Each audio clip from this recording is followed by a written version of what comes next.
everybody. Oh, my glasses. How are you? I hope you're doing well.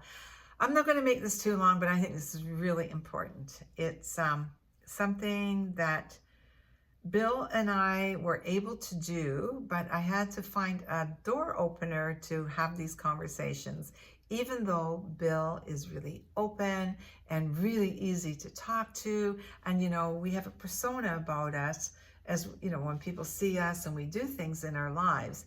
But then sometimes when it's things that are really deep, like of the heart, of the soul, they can be hard. I mean, you can't always express those to everybody. And so I don't normally tell anybody what to do, but I'm going to really nudge you if you've not had this conversation with your partner, because I am so fortunate that Bill and I were able to have these conversations about the heart and the soul.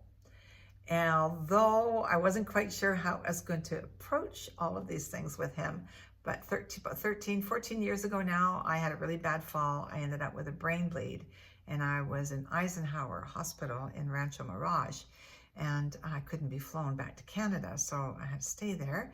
Anyway, everything turned out okay. Here I am. And about 2 months after that, I remember we're sitting outside in our patio in Palm Springs, and I said to Bill, you know what? I was thinking about this. I thought about this on and off. If I'd have died with that brain bleed, there's stuff that I've never told you. I mean, it might seem kind of frivolous. Most people don't even want to talk about, we don't want to talk about dying or losing our partner. It's just too hard. But I said to him, if I'd have died, I'd want you to know that I don't want a funeral, because we got things in black and white, dotting your I's and crossing your T's. Didn't talk about that. I want a celebration of life, but only if that's what you want to do. Don't do it for me, because like my dad taught me or said to me, death is horrific for the people left behind, not for the person that's passed. So honor what you need to do for you, keeping in mind that the person that's gone also had some thoughts and some input before they left. These are the things that you might not put in black and white. So I said to Bill, I want you to know what, anything happens to me, I want to be cremated. And he'd go, oh, and it was a door opener. He'd go, well, me too. I don't want to be buried. I go, oh, me neither. So it was just like conversations like that. And second marriages, your social network changes, the dynamics of family changes. And so I am so blessed that we had these conversations, because I've really been challenged the last 3 months. I had to make some tough decisions. And then when I was struggling through these 3 months, I kept thinking, oh, why did you not put this in writing for me? But bless him. I made a really tough decision, some really tough decisions I had to make. Even though we'd had these conversations of the heart and the soul, I just went, oh, I was kind of like feeling sorry for myself, going, oh yeah, they're saying, well, she's being like this, and it wasn't. It was something that we had talked about many times, but we never put any of it in writing. And it was just, you never know how somebody I totally believe that when we reach out, it's been over 3 months now that Bill's gone. And I walk around, I go, honey, give me a sign. Honey, tell me. Honey, hold me here and give me some guidance on what I'm supposed to do with this. Like, did I do the right thing? I know we talked about this. And then the next day, about a big decision, I'm not ready to just put it out there. I will in time, I'm sure. One of his golf buddies called me. No, wrong. I called him. I had left a message and he called me back. So he said, how are you doing? This, that, and the other thing. Is it coming along? And I needed some contact numbers from him, some golf buddies of Bill's that I didn't have their numbers. And so I said, well, so I'm really struggling right now. So I made a decision.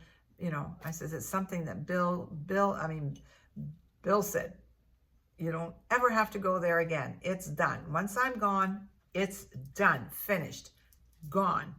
And I said, and I was gone, finished. And then I started second guessing myself that maybe I was doing the wrong thing, only because some of the words that were coming back at me from people, one individual. And then he said, oh, He's, well, you know, Bill talked about that. Like, he talked about that on the golf course. He told me. And I just went, first of all, thank you, honey. Thank you. Because he was pretty private about that stuff, the stuff I'm talking about, you know, certain individuals and, you know, how hurt he was about things, certain aspects of the relationships and so forth. And he told me how he felt, but he shared it with 2 other people.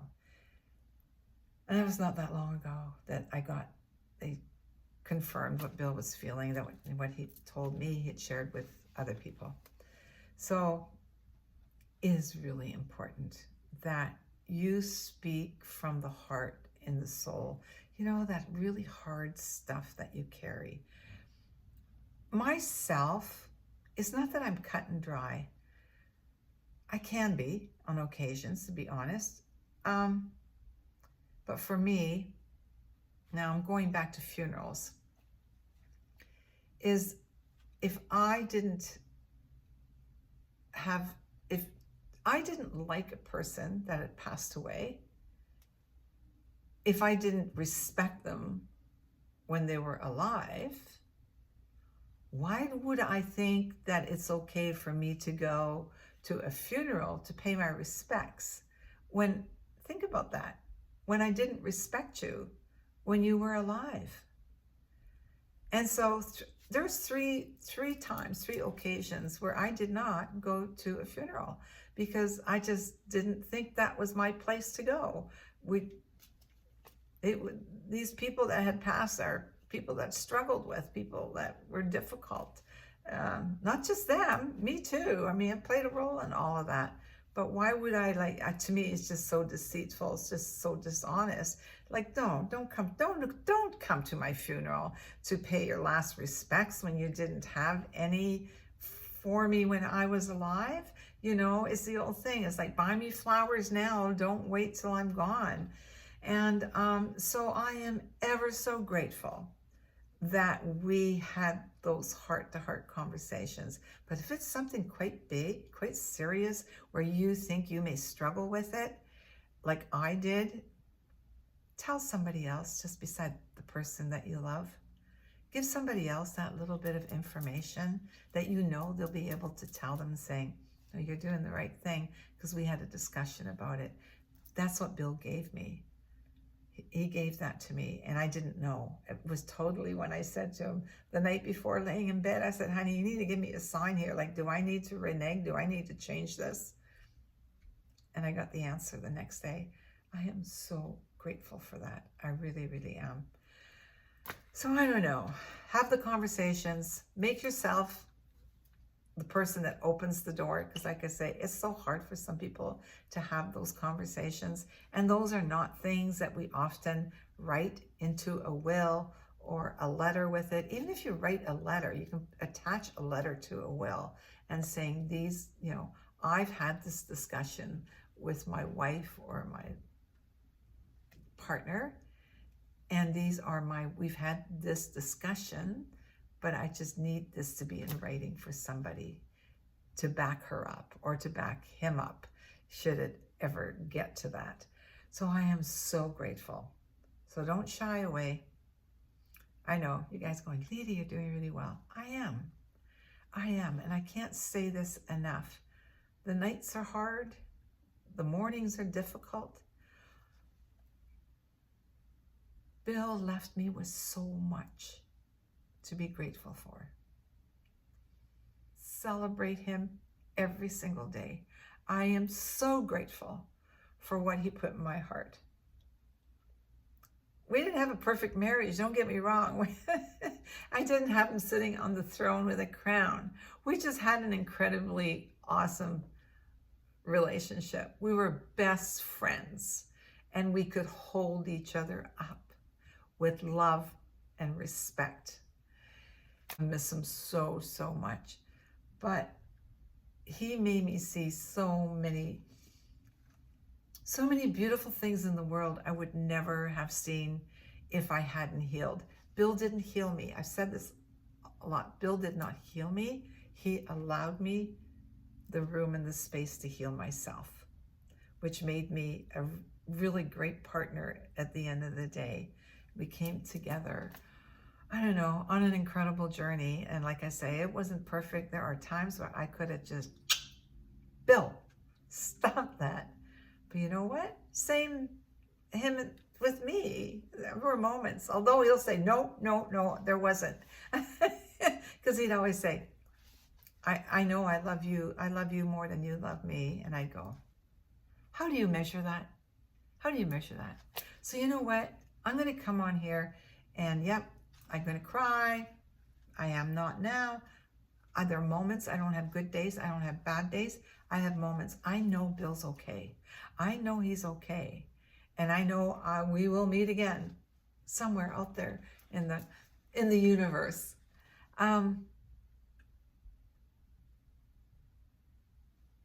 It's about love. It's about respect. It's about tenderness. It's about getting through your differences and seeing the other person as well as yourself. I learned so much from him. I learned how to be kinder, how to be more loving. I learned how to be more generous. I learned how to live my life. That's part of who he was, and that's what he left with me. So anyway, I gotta go. Please have the heart conversations. They'll leave a much healthier, happier heart.